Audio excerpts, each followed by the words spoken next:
Đời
luôn luôn thế,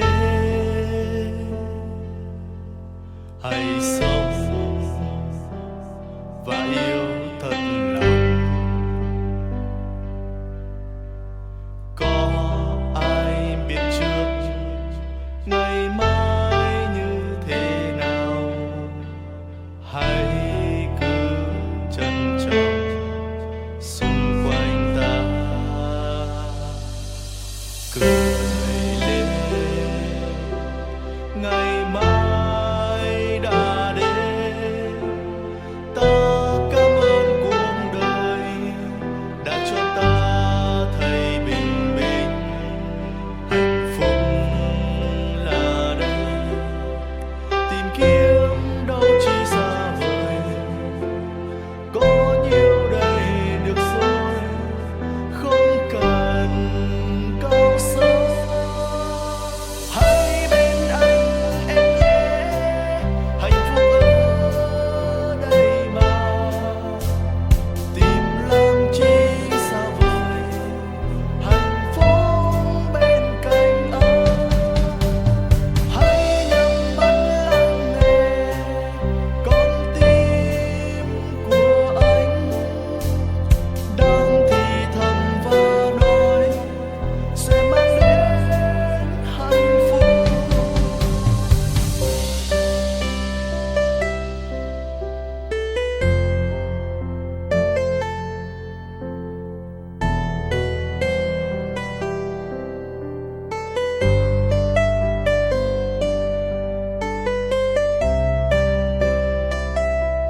ACT de Cristo 95.3 FM tiene el agrado en presentar al Ministerio Casa de Oración al predicador y pastor, el señor Chuy Olivares. Buenos días, hermanos. Vamos a tratar esta materia que se llama hermenéutica. ¿Qué es la hermenéutica? Es el arte de interpretar los textos. Esto viene del griego hermenevein, que significa interpretar. En 2 de Pedro, capítulo 3, versículo 15, el apóstol habla de algo muy importante que les quiero leer. 2 de Pedro 3:15, refiriéndose a Pablo, dice: y tened entendido que la paciencia de nuestro Señor es para salvación, como también nuestro amado hermano Pablo, según la sabiduría que le ha sido dada, os ha escrito casi en todas sus epístolas, hablando en ellas de estas cosas, entre las cuales hay algunas difíciles de entender. Yo quiero que noten lo siguiente: algunas cosas difíciles de entender, las cuales, estas cosas difíciles, los indoctos e inconstantes tuercen, como también las otras escrituras, para su propia perdición.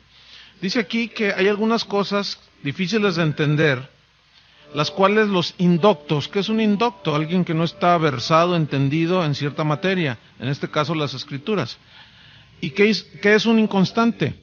Es alguien que hoy lee la Biblia y mañana no, viene a la congregación este domingo y dentro de un mes vuelve a venir. Ese es un inconstante. La Biblia dice que los indoctos, los que no han estudiado a profundidad, a conciencia, y que son inconstantes, desgraciadamente, tuercen las escrituras, las tuercen e inventan un montón de herejías y de doctrinas raras. Y aquí las otras escrituras se refieren al Antiguo Testamento, pero hay una palabra que quiero que pongan atención. Dice que estas cosas difíciles de entender las tuercen para su propia perdición. Entonces, es muy importante la doctrina, es muy importante la sana doctrina, porque de esa manera podemos nosotros caminar seguros. En 2 de Pedro, en el capítulo 1, en el versículo 19, 2 de Pedro 1:19, también aquí veamos lo que dice el apóstol. Segunda de Pedro, capítulo 1, vamos a ubicarla, 2 de Pedro 1:19. Tenemos también la palabra profética más segura, que es la Biblia, a la cual, dice, hacemos bien en estar atentos, como a una antorcha que alumbra en lugar oscuro, y en medio de la oscuridad del mundo y de tanta turbulencia y oscuridad espiritual y errores doctrinales y filosofías humanas, dice que es bueno estar atento a la palabra de Dios hasta que el día esclarezca y el lucero de la mañana salga en vuestros corazones. Es decir, tenemos que atender a lo que la Biblia dice para tener la luz y el entendimiento de las cosas que Dios nos ha dado por herencia. En el capítulo 2, versículo 1 al 3, ahí habla la razón por la cual debemos estar atentos y no ser indoctos, sino estudiosos de la palabra de Dios. Dice Pedro en la segunda, en el capítulo 2, versículo 1, pero hubo también, si los hubo en el pasado, pues también en el presente lo hay. Dice, pero hubo también falsos profetas entre el pueblo, como habrá entre vosotros falsos maestros. Yo quiero que noten cómo Pedro profetiza que vendrían falsos maestros, indoctos, inconstantes, que introducirán encubiertamente, sin que se den cuenta, herejías destructoras. ¿Dónde? Dentro de la iglesia. Dice que aún negarán al Señor que los rescató, atrayendo sobre sí mismos destrucción repentina. Lo terrible de esto es que dice en el versículo 2 que muchos seguirán sus disoluciones, por causa de los cuales el camino de la verdad será blasfemado. Pero luego añade, y por avaricia Por codicia harán mercadería de vosotros, con palabras fingidas, mentirosas, que no son ciertas, que utilizan la Biblia para sus propios fines, para sacar dinero, para aprovecharse de la necesidad de la gente. Palabras fingidas. Pero vean la sentencia bíblica. Sobre los tales, ya de largo tiempo la condenación no se tarda y su perdición no se duerme. En 2 Timoteo 3, Pablo le enseña algo a su joven discípulo, Timoteo, y le dice en 2 Timoteo 3, 14, pero tú persiste en lo que has aprendido y te persuadiste, sabiendo de quién has aprendido. Noten el versículo 15, y que desde la niñez has sabido las sagradas escrituras, las cuales te pueden hacer sabio para la salvación que por la fe que es en Cristo Jesús. Y luego quiero que noten el versículo 16, y toda la escritura es inspirada por Dios y útil para enseñar, para redarguir, para corregir, para instruir en justicia, a fin de que el hombre de Dios sea perfecto, enteramente preparado para toda buena obra. Entonces noten cómo dice que toda la escritura es inspirada por Dios, y la escritura es útil para enseñar, para redarguir y corregir, para instruir. Entonces, es muy importante que nosotros sepamos trazar la Biblia de una manera entendida y sabia, porque en el capítulo 4 de Primera de Timoteo, ahí nos dice también Pablo una advertencia, que el Espíritu dice claramente que en los postreros tiempos, que son los que estamos viviendo, algunos, no todos, gracias a Dios, apostatarán de la fe. ¿Qué es apostatar de la fe? Dejar los principios elementales del cristianismo. ¿Y cómo es que viene esto? Escuchando a espíritus engañadores y a doctrinas de demonios. Yo quiero que noten cómo habla de espíritus engañadores, doctrinas de demonios que tuercen las escrituras para perdición de los que escuchan. Entonces, es muy importante que nosotros atendamos a esta materia, la hermenéutica, para poder tener un entendimiento más claro de las escrituras y así librarnos de los errores de interpretación. Comencemos pues con la regla fundamental de la hermenéutica, que es: la Biblia es su propio intérprete. Esa es la regla fundamental. La Biblia es su propio intérprete. Muchas sectas y aún errores doctrinales han surgido aún en el cristianismo actual, no solo en el pasado. También vemos los estragos que ha causado en el cristianismo actual. Hay muchas iglesias infiltradas con doctrinas que no son bíblicas, que parecen que son bíblicas, pero no lo son. Porque al ignorar este principio de que la Biblia es su propio intérprete, se toman textos, se toman pasajes, los cuales los arrancan y los interpretan aisladamente, sin permitir, por otro lado, que la Escritura misma explique, a sí misma se explique, y así poder nosotros entender. Por ejemplo, en Hechos 20, 26, San Pablo dice que él no rehusó enseñarles todo el consejo de Dios, todo el consejo, toda escritura, todo tema, todo principio, toda doctrina que sea en la Biblia. Pablo dijo: yo no he rehusado enseñarles todo el consejo de Dios. Y así, cada líder, cada pastor, cada estudiante de la Biblia tiene que estudiar todo el consejo de Dios y enseñar todo el consejo de Dios. Para eso se requiere pues una buena interpretación de las escrituras.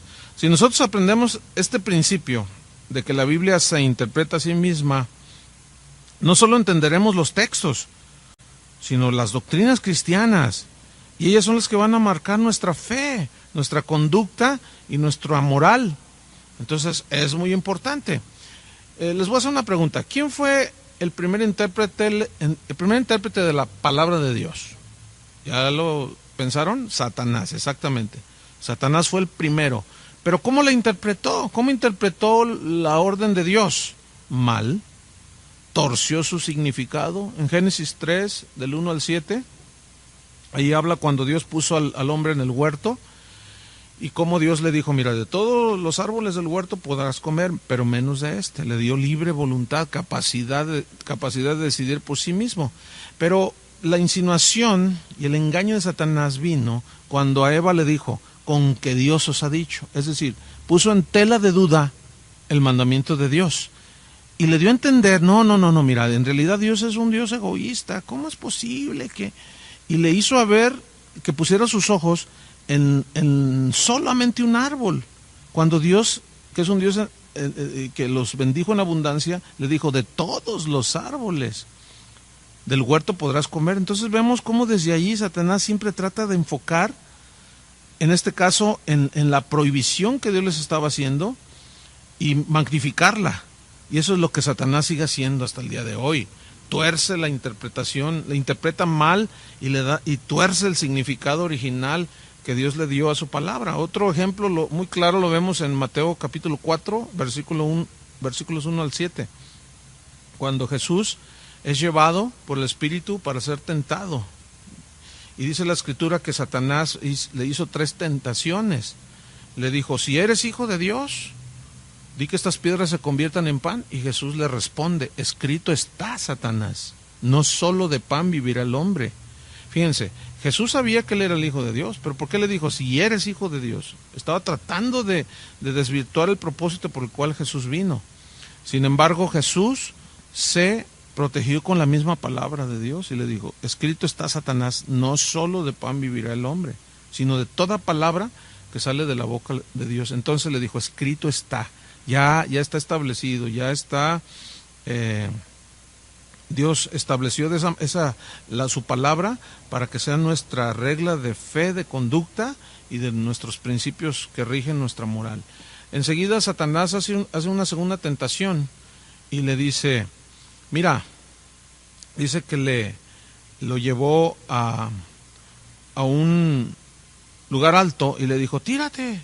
Entonces el diablo cita el Salmo 91 y le dice, al cabo está escrito, lánzate al vacío, que al cabo está escrito que Dios mandará a sus ángeles y ellos te van a guardar en todos tus caminos. Pero Jesús le responde, escrito está también, noten esto, escrito está también, no tentarás al Señor tu Dios. Es decir, Satanás siempre tratará aún a los cristianos de engañarles torciendo las Escrituras, pero esto logra hacerlo cuando el estudiante de la Biblia, cuando el creyente no se toma el tiempo para estudiar y como en este caso, estudiar las reglas de interpretación que nos van a ayudar a entender los pasajes. Posteriormente, Satanás le dice que le mostró todos los reinos del mundo y le dijo, todo esto te doy si postrado me adorares.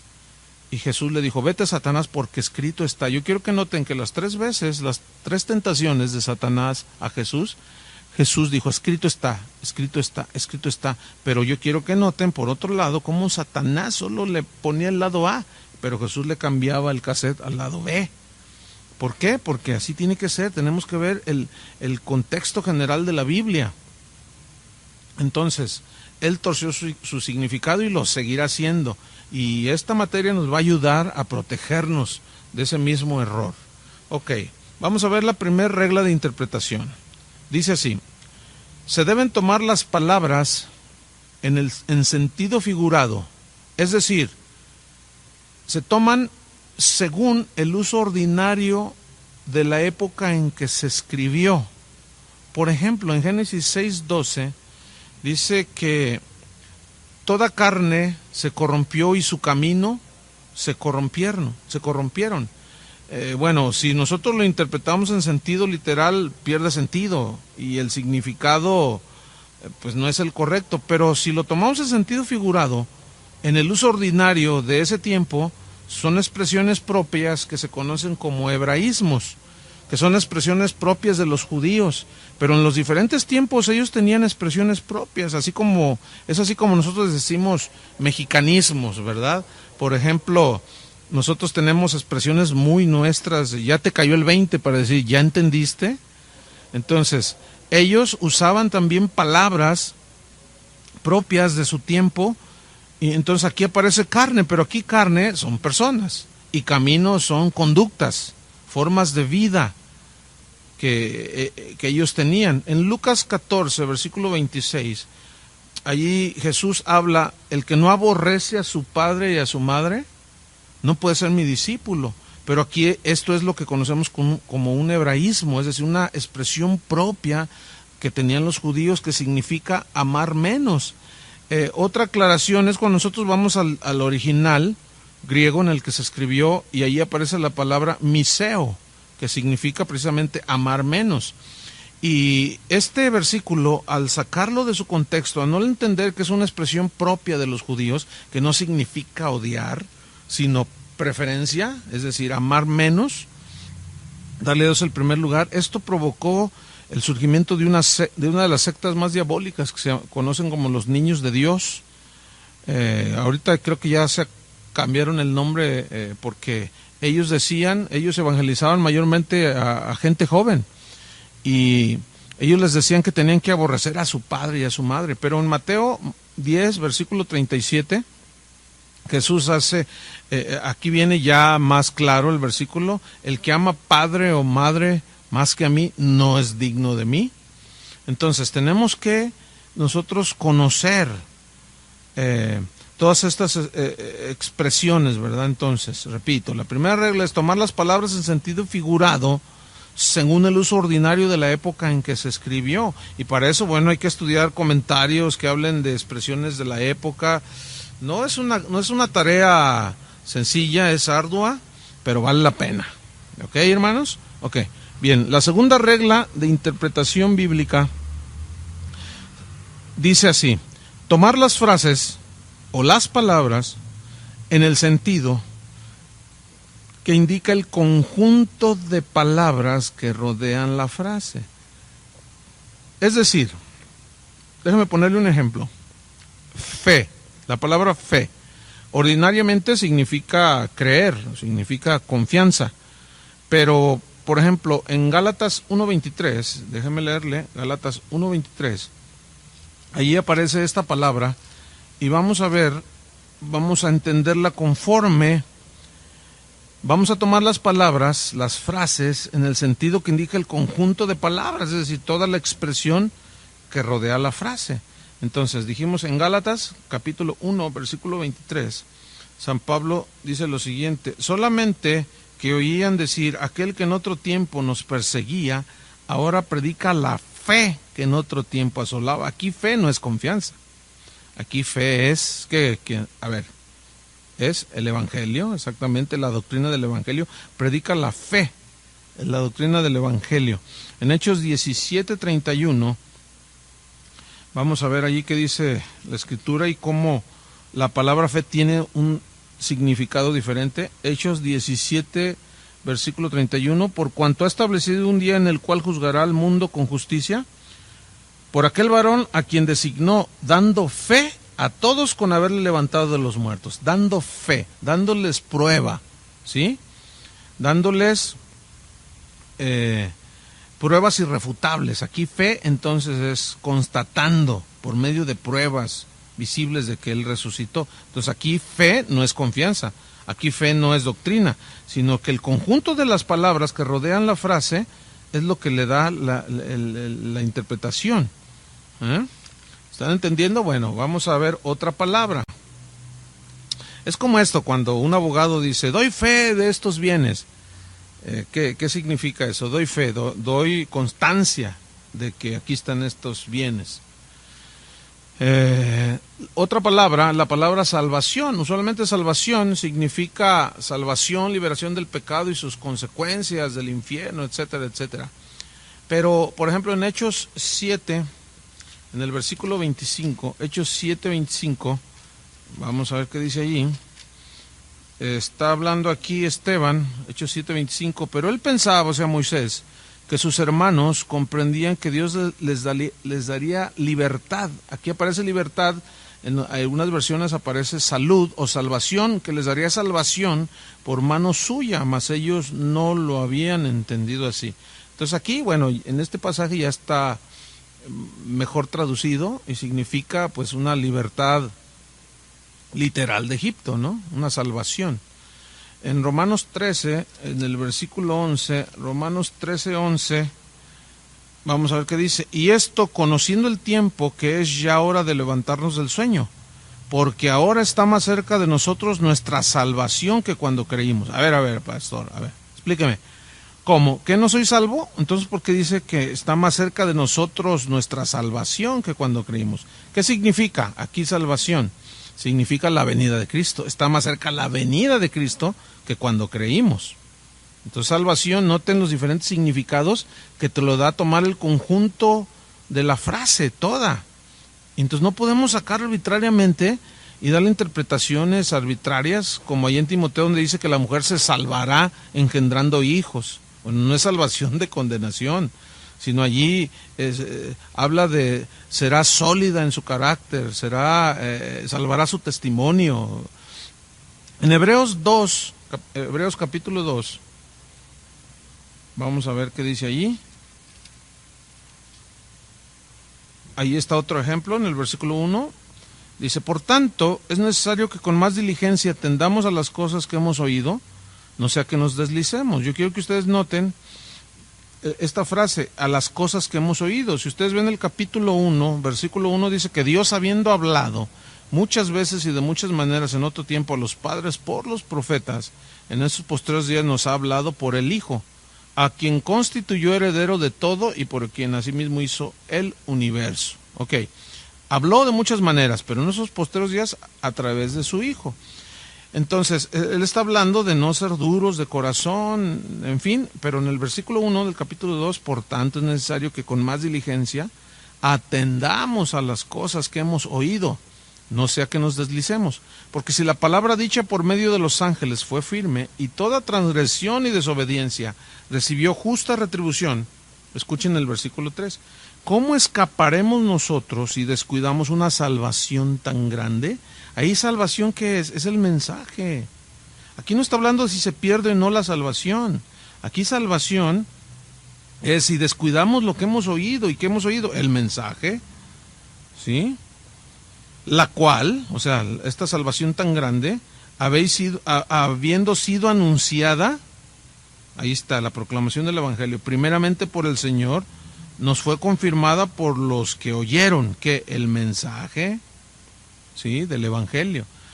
Entonces, quiero que vayan notando cómo es importante el estudio de esta materia. Hay otra palabra muy común en la Biblia que es la palabra gracia. Usualmente, gracia significa favor inmerecido de parte de Dios.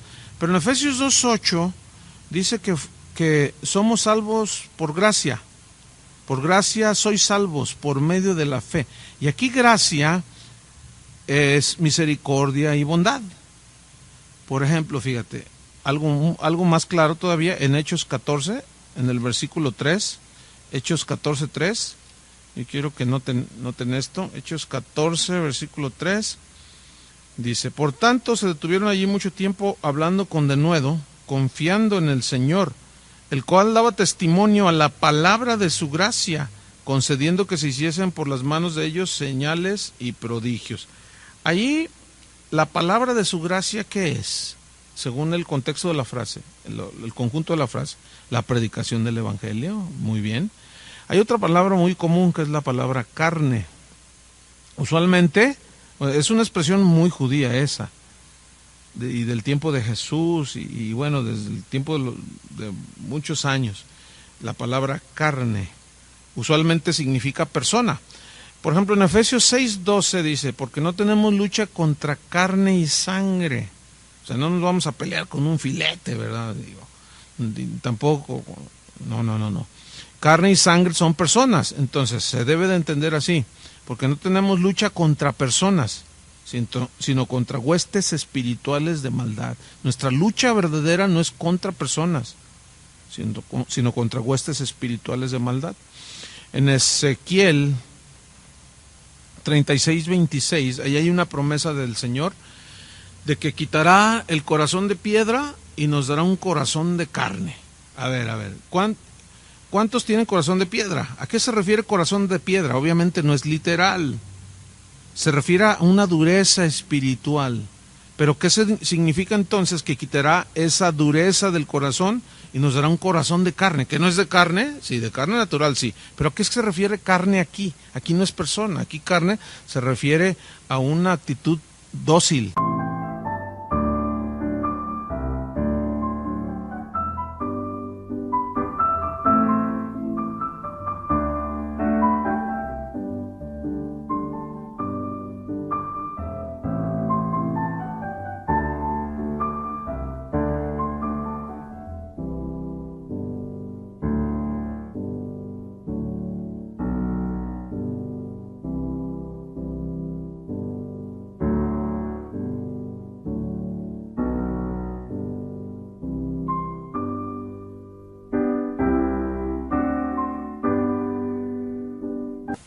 Tierna, que siente, un corazón de carne, que palpa. En 1 Timoteo 3:16, ahí habla de que Cristo se encarnó. Dice, vamos a leerlo para no echar mentiras y luego ya que los demás se la crean, ¿verdad? Vamos a 1 Timoteo 3:16. Dice así: e indiscutiblemente grande es este misterio de la piedad. Dios fue manifestado en carne. ¿Aquí carne qué es? En forma humana. Dios fue manifestado en forma humana. Hay otra palabra que es la palabra sangre, que Jesús en Mateo 27, si van conmigo, vamos a estudiar este pasaje, Mateo 27, versículo 25. Entonces respondiendo Judas, el que le entregaba, estoy mal, Mateo 27, versículo 5.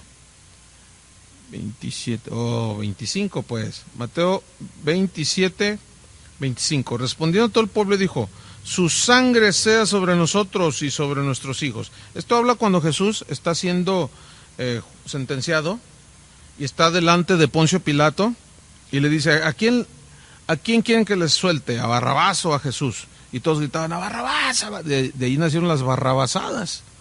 O sea, cómo la gente escoge mal. Y la gente comenzó a clamar que fuera Barrabás al que soltaran. Entonces, Pilato le dice: pero este hombre no tiene nada que le acusen. Y ellos respondieron: su sangre sea sobre nosotros. Ahora, aquí su sangre, su persona, no. ¿Qué es sangre allí? ¿Sí? Su culpa. O sea, nosotros asumimos las consecuencias de nuestras acciones. Fíjense nada más lo que estaban diciendo. Nosotros enfrentamos las consecuencias que nos vengan por haber escogido a Barrabás y desechado a Jesús. En Romanos 5, versículo 9, vamos a leer Romanos 5, versículo 9. Ahí habla, dice: pues mucho más, estando ya justificados en su sangre, por él seremos salvos de la ira. Justificados en su sangre, o sea, es decir, en la muerte expiatoria de Cristo. Hemos sido justificados en su muerte, ¿sí? Al creer nosotros. Otro ejemplo está en Mateo 26, de cómo para poder interpretar los textos tiene que ver uno, según la regla, el conjunto, ¿sí? Tomar las frases o palabras en el sentido que indica el conjunto de palabras que rodean la frase difícil de interpretar. Entonces, Mateo, capítulo 26, en el versículo 26, vamos a ver qué dice allí. Mateo 26, 26, voy a leer. Dice así: y mientras comían, tomó Jesús el pan y bendijo y lo partió y dio a sus discípulos y dijo: tomad, comed, esto es mi cuerpo. Ok, una pregunta. ¿Jesús tenía dos cuerpos? ¿El que tenía allí y otro en su mano? ¿O el pan simboliza su cuerpo? También tomó la copa, dice en el 28, en el 27, y tomando la copa y habiendo dado gracias, les dio diciendo: bebed de ella todos, porque fíjense, esto es mi sangre. O sea, el vino, esto es mi sangre del nuevo pacto, que por muchos es derramada para remisión de los pecados. Entonces, quiso decir Jesús que cuando celebraron la Santa Cena, el pan y el vino se convertían literalmente en el cuerpo y en la sangre de Jesús? Por supuesto que no. Definitivamente que no.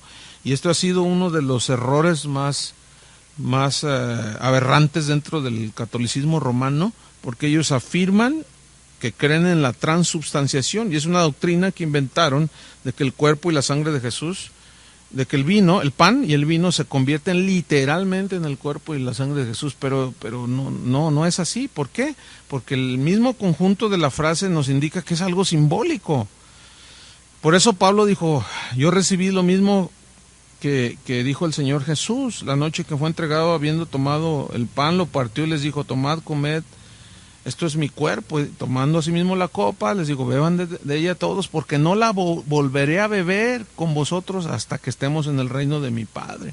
Entonces, vamos a volver a beber, pero ya es símbolo nada más, el vino de su sangre y el pan de su cuerpo. En Mateo 16:19, Jesús le dice a Pedro, a ti te daré las llaves del reino de Dios, de los cielos. Y aquí llaves, obviamente que es algo simbólico, por supuesto, porque el reino de Dios no es algo tangible aquí para nosotros. Entonces, al ser un reino espiritual, pues se entiende que las llaves es espiritual, pero las llaves tienen poder de abrir. Entonces, aquí significa llaves en la Biblia siempre.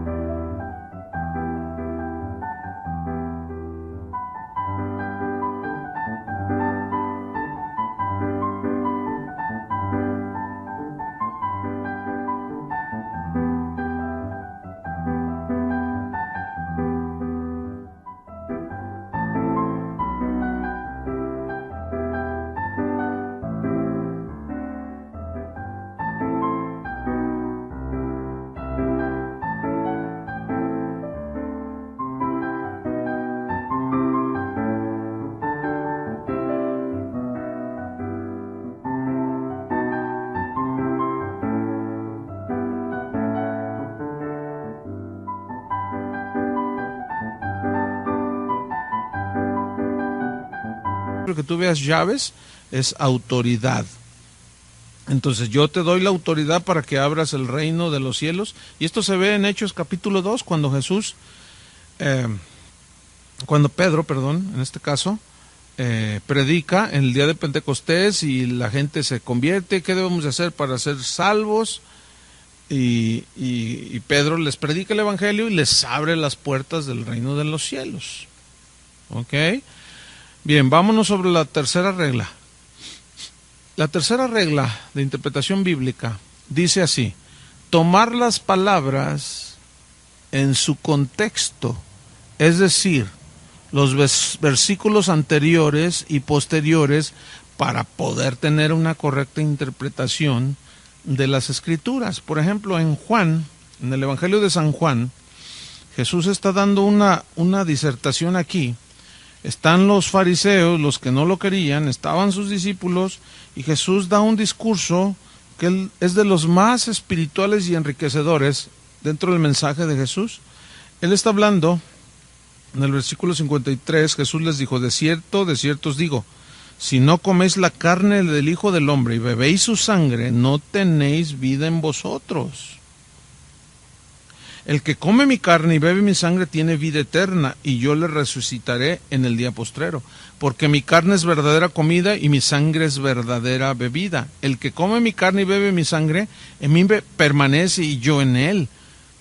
Entonces, en el 58 dice, este es el pan que descendió del cielo, no como vuestros padres que comieron el maná y murieron. El que come de este pan vivirá eternamente.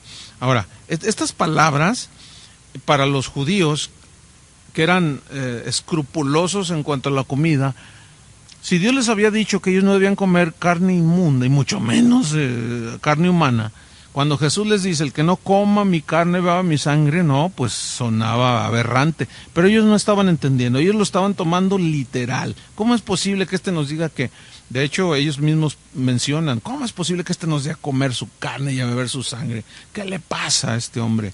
Pero en el mismo capítulo, en el versículo 60, al oír estas palabras, muchos de sus discípulos dijeron, dura es esta palabra, ¿quién la puede oír? Porque para ellos no entendían. Pero fíjate lo que Jesús dice, sabiendo Jesús En sí mismo que sus discípulos murmuraban de esto, les dijo: ¿esto os ofende? Pues ¿qué si vierais al Hijo del Hombre subir a donde estaba primero? El Espíritu es el que da vida. El Espíritu es el que da vida. La carne para nada aprovecha. O sea, hay que hacer una distinción entre lo que es espiritual y lo que es literal. Las palabras que yo os he hablado son espíritu y son vida.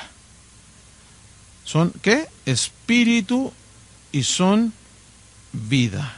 Ahí Jesús da dentro del mismo contexto el significado de que son palabras espirituales, no literales.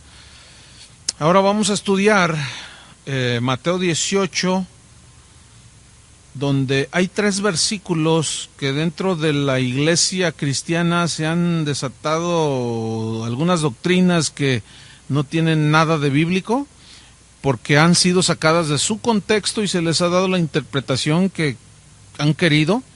En Mateo 18, por ejemplo, allí en Mateo 18 dice: todo lo que atares será atado en el cielo, y todo lo que desatares será desatado en el cielo. Y esto, algunos han hecho creer que se refiere a atar y a desatar demonios.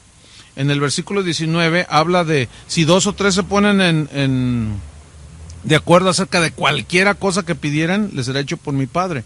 Y han desarrollado toda una doctrina acerca de la oración, que para que tenga más efectividad hay que ponerse de acuerdo. ¿Será esto lo que Jesús quiso enseñar?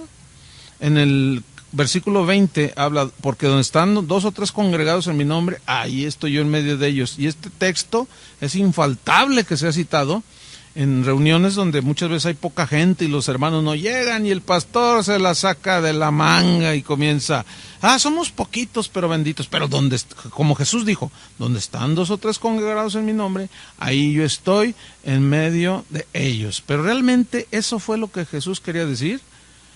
Esto aquí vamos a terminar esta clase y vamos a la próxima vamos a estudiar concienzudamente el contexto de este capítulo para ver si es cierto que habla de atar y desatar demonios, a ver si podemos orar en unidad para que sea más efectivo, y etcétera. Entonces aquí vamos a detenerlo y nos vemos la próxima.